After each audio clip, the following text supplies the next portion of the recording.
शेर बन के वन। एक दिन वही मनुष्य जो है दो पैर वाला बंदूक लेके आया, और जैसे ही गोली लगाई तो शेर महोदय बैठे हुए थे बट वृक्ष के नीचे, और उनके कान के नीचे से गोली निकली और ऐसे करके चौंके। और वो शेर क्या सोचता है, बाल बाल बच गए, नहीं तो ये मेरा अंतिम दिन था। भगवान नारायण का स्मरण करता है और नारायण के पास जाते हैं, तब क्या कहते हैं, अरे इतने योनि में आए, इतना खतरनाक प्राणी, मुझे भगवान ये सब नहीं बनना, हमें यही बना दीजिए। बोले क्या? बोले जिसने गोली चलाई है। बोली किसने चलाई? मनुष्य ने। बोला प्रभु मनुष्य बना। भगवान ने कहा ध्यान रहे, इतने वरदान मांगे मैंने तुम्हें दिया, लेकिन ये अंतिम वरदान है। अगर मनुष्य बन गए तो मैं तुम्हें कभी दर्शन नहीं दूंगा, ना ही तुम्हारी समस्या का समाधान करूंगा। तो कंडीशन रखी। तो शेर ने कहा हाँ हाँ प्रभु मुझे मालूम है, और ऐसा ही होगा। तब भगवान ने उस शेर को मनुष्य बना दिया। अब देखिए कथा का सार क्या निकला। और भगवान कह के गए थे जब आप मनुष्य बन जाएंगे तो हम कभी दर्शन नहीं देंगे, और ना ही तुम्हारी समस्या का समाधान करेंगे।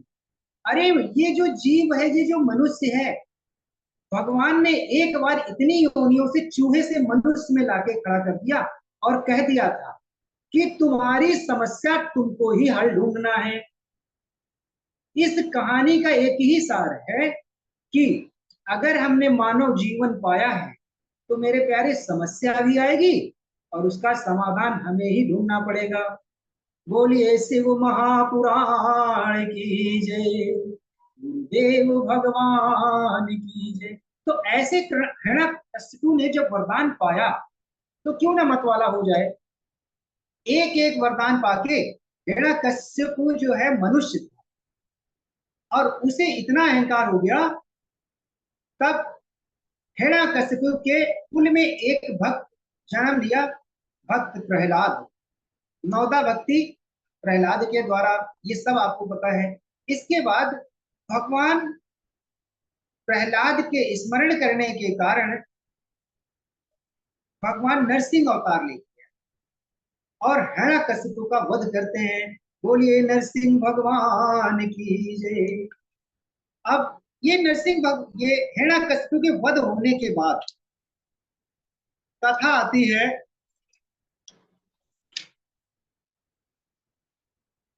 शुक्राचार्य। कैसी कथा? जब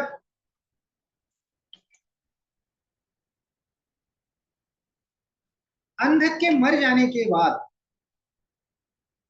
बाबा भोलेनाथ ने पशुपत व्रत किया। ये पशुपत व्रत जो है आप लोगों ने बहुत बार सुना भी होगा और कर भी रहे हो। पशुपत व्रत जो है बाबा भोलेनाथ का ही व्रत है, और इतना कठोर तप सदाशिव ने किया। उसी समय बाबा भोलेनाथ ने वीरक नाम का एक गढ़ माता पार्वती की सुरक्षा में छोड़ के हजारों वर्षों तक, 1000 वर्ष तक पशुपत व्रत को पूर्ण करने के लिए वन में चले। जब पशुपत व्रत पूर्ण होता है उससे पहले एक घटना घट जाती है। माता पार्वती के ऊपर कुछ दैत्य दृष्टि डालते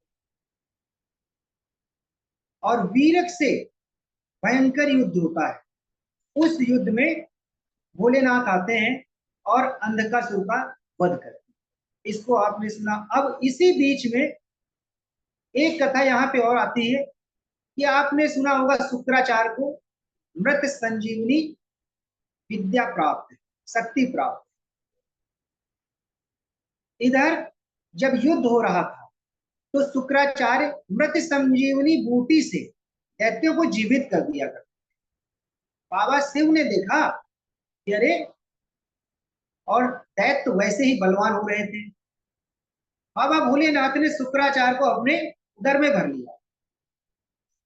अब दैत्यों की शक्ति धीरे धीरे खत्म होने लगी और सारे दैत्यों का यानी नष्ट हो गए और सारे दैत्यों का गोविंदाय नमो नमः हो गया। जब एक तरफ वीर युद्ध कर रहे थे, दूसरी तरफ भोलेनाथ ने अंधक का वध कर दिया। और वध कब हुआ, दैत्य कब मारे गए, जब शुक्राचार्य को सदाशिव ने अपने उदर में समा लिया। अब शुक्राचार्य अंदर से निकलने का प्रयास कर रहे थे लेकिन निकल नहीं पा रहे थे। फिर वो शुक्र के रूप में बाहर आए। यही जो शुक्र है, जो कहा गया है शुक्र ग्रह, शुक्र तारा, शुक्र तारा के रूप में शुक्राचार्य ने भगवान सदाशिव से विनती की कि प्रभु हमारा उद्धार करिए। अब शुक्राचार्य कहते हैं, आपने सुना होगा कि सुकुआ डूब गया है, गांव में कहा जाता सुकुआ, कि जब सुकुआ डूबा हुआ हो उस समय यात्रा नहीं करनी चाहिए। यानी हमारी बहन बेटियां यानी जो विवाहित बहनें माताएं होती हैं, तो ससुराल से यानी मायके से ससुराल नहीं आ सकती और ससुराल से मायके नहीं जा सकती। लेकिन अब जब सुकुआ यानी शुक्र उदय हो, उन दिनों पे अच्छे काम होते, शादी विवाह और अन्य काम किए जा सकते। नहीं तो अगर आप नहीं मानते हो, उन दिनों कथा भी सुनी होगी कि शुक्र अस्त्र है और तब आप यात्रा कर रहे हैं या जिस काम के लिए जा रहे हैं वो काम में आपके विघ्न पड़ती, यानी विघ्न तो छोड़िए, आपका काम ही नहीं सिद्ध होगा। यहाँ पे कहा तबोदये भविष्यन्ति विवाहादीनि सुव्रता सर्वाणि धर्म कर्माणि फलवन्ति नृणामिहा। जब इसी कारण जब भोले यानी शुक्राचार्य ने भगवान भोलेनाथ का शिवलिंग स्थापित किया, तो यहाँ पे एक नाम भोलेनाथ का पड़ गया क्या, यानी शुक्राचार्य ने प्राण प्रतिष्ठा करके शिवलिंग की स्थापना की तो शुक्रेश्वर महादेव हो गए। बोले शुक्रेश्वर महादेव की। इसके बाद कथा आती है बाणासुर। बाणासुर की कथा संक्षेप में कहेंगे। सनत कुमार जी कथा सुना रहे हैं व्यास जी महाराज को, और व्यास जी से बोले क्या, शृणु व्यासाद रात्रम वै कथायां कथां शंभो परात्मना गणपत्यां यथा विद्या ददौ बाणासुराय। प्रहलाद के वंश में एक महान शिव भक्त हुए जो बाणासुर। यानी बाणासुर कौन, प्रहलाद के पुत्र विरोचन और विरोचन के पुत्र बाणासुर, उन्हीं के वंश में हुए। और बाणासुर ने अपने 1000 भुजाओं से जप किया और ऐसा तांडव नृत्य किया कि सदाशिव नृत्य करने लगे और प्रसन्न हो गए और वरदान दिया। क्या, बाणासुर से कहा कि वरदान मांगे। बाणासुर ने कहा प्रभु आप हमारे नगर के पहरेदार बन जाइए, रक्षक बन जाइए, सेवादार बन जाइए। और दूसरा वरदान, अब मत, जब वरदान पाने के बाद में बाणासुर मतवाला हो जाता है, तब ताल ठोकता है और कहता है प्रभु लड़ लो मुझसे। कहते हैं अरे मेरा चेला मुझसे ही लड़ रहा है। अब देखिए, कहते हैं बिल्ली सब कुछ सिखाती है लेकिन पेड़ पे चढ़ना नहीं सिखाती। इसीलिए गुरु गुरु क्यों होता है, गुरु सारी विद्या देगा लेकिन एक मंत्र अपने पास रखेगा, क्योंकि चेले आजकल बहुत होशियार हो गए हैं। तो इसी कारण से भोलेनाथ ने कहा कि देखो मैं तुम्हें, बोले कि प्रभु, अब देखिए बाणासुर ने पूरे त्रिलोकी में विजय हासिल कर ली, देवता भागने लगे। तब जाते जाते कहा कि हमें मेरी तरीके से कोई लड़ने वाला पुरुष बताइए। तब सदाशिव कहते हैं मैं तुम्हें एक ध्वजा प्रदान करता हूं, यानी भगवान शिव ने वरदान के रूप में एक ध्वज दिया। बोले जिस दिन तुम्हारे नगर की ये ध्वज जो है कट के गिर जाएगी तो समझिए उस दिन तुमसे कोई युद्ध करने वाला हो जाएगा। फिर बाणासुर की एक पुत्री थी जिसका नाम उषा था। उषा की एक सखी थी चित्रलेखा। उषा ने स्वप्न में एक राजकुमार का चित्र देख लिया था और स्वप्न में ही उसको पति रूप में स्वीकार। इस कथा को भी आपने सुना हुआ है। इसके बाद नारद जी पहुंच जाते हैं द्वारिकापुरी। द्वारिकापुरी में भगवान के 16,100 रानियां थी और सबके 10-10 पुत्र और एक कन्याएं थी। नारद जी पहुंचते हैं, कहते हैं अरे प्रभु नारायण नारायण नारायण, अनिरुद्ध नहीं दिख रहे हैं। तब बोले यही कहीं खेल रहे होंगे। रे बोले पता नहीं है महाराज आपको, उसको बाणासुर ने कैद में कर लिया है। चित्रलेखा यानी चित्रलेखा बड़ी ही चित्रकारा थी और चित्र बनाया तो अनिरुद्ध का चित्र बन गया। और अनिरुद्ध को वो जब लेके आती है, सोते हुए अनिरुद्ध को उठा के लाती है। एक इस कथा को आपने सुना, इसलिए कथा में हम ज्यादा विस्तार से नहीं जाएंगे। इसके बाद कहते हैं बाणस भगवान शिव जो है और नारायण में युद्ध होता है। तो भगवान नारायण जो है जिह्वास्त्र का प्रयोग करते हैं और शिव जी अपने अस्त्र का प्रयोग करते हैं और दोनों अस्त्र आपस में युद्ध होता है। इसके बाद में जो भगवान नारायण का अस्त्र जिह्वास्त्र था, उस समय बाबा शिव जो है निद्रा में हो जाते।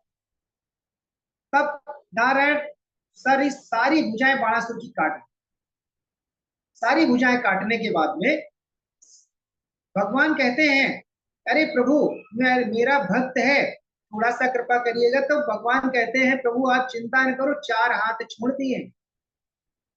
बाणासुर अपनी कन्या का विवाह करता है और यहाँ पे बाणासुर फिर भगवान शिव और भगवान नारायण की स्तुति करता है। प्रसन्न होने के बाद में यहाँ कहा गया आज से बाण भगवान नारायण ने कहा, भगवान शिव ने बाणासुर को आशीर्वाद दिया और कहा मेरी पूजा में तुम्हारा नाम जो भी मनुष्य लेगा उसके काम सिद्ध हो जाएंगे। बाण बाण रावण चंडी सा श्रृंगी भृंगी मिटा दया, सदा शिवस्य निर्माल्यम सर्वे ग्रहणं भवा। यानी जो सदा शिव पे निर्माल्य चढ़ाया जाता है वो इन लोगों पे अधिकार होता है। आगे कथा गजासुर की आती है। अब इस कथा को आगे करेंगे। बोलिए शिव महापुराण, यह शिव महापुराण, यह शिव महापुराण। ओम नमः शिवाय, ओम नमः शिवाय, ओम नमः शिवाय, हरि ओम नमः शिवाय। नमः पार्वती पते हरे हरे महादेव शंभु। ये गुरु जी कथा विश्राम। चलिए, अभी नंद किशोर जी हमारे शिव पुराण के अंतर्गत बड़ी ही पावन कथा का प्रसंग का वर्णन कर रहे थे और ठीक समय से आपने विश्राम भी किया।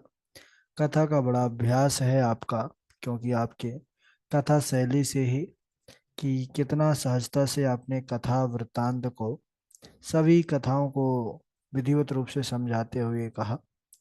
तो बड़ा परिश्रम कर रहे हैं, बार बार उसको पढ़ना समझना, तभी ऐसा संभव है वक्तव्य करना। तो सदाशिव की कृपा बनी रहे आपके ऊपर, ऐसे ही जो है चरित्रों को गाते रहें। बहुत बढ़िया। हमारे धन्यवाद। चमन लाल जी, अवध बिहारी जी, सुष्मिता त्रिपाठी जी, पावनी जी, सभी प्रसन्न हैं आपके वक्तव्य से। बहुत सुंदर। चलिए।